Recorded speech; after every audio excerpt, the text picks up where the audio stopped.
Welcome to Penrose Learning, where we make understanding easy. You'll start by verifying hardware and OS settings so adjustments work predictably. First, make sure you have physical volume keys or an FN key combination. If not, you'll use software controls.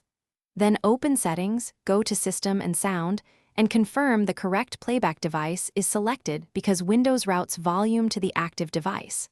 Once done, locate the sound icon on the taskbar and right-click to open Volume Mixer. This gives per app control as you begin using keyboard shortcuts. Now you'll apply the actual controls. Press your dedicated volume up, down, or mute keys, often labeled with speaker icons, or hold FN and press the appropriate F key. This changes the system master volume, which affects all apps. To fine-tune, open the volume mixer from the taskbar and adjust individual app sliders. This prevents one app from blasting sound when others are quiet.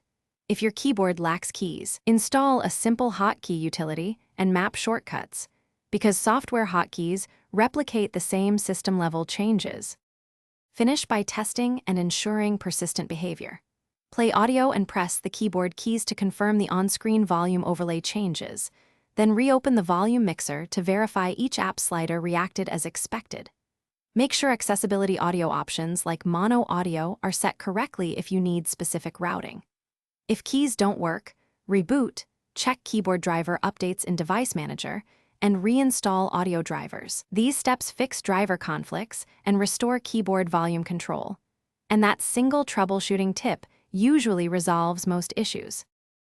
Thanks for watching. If this was helpful, leave a like and consider subscribing. See you next time.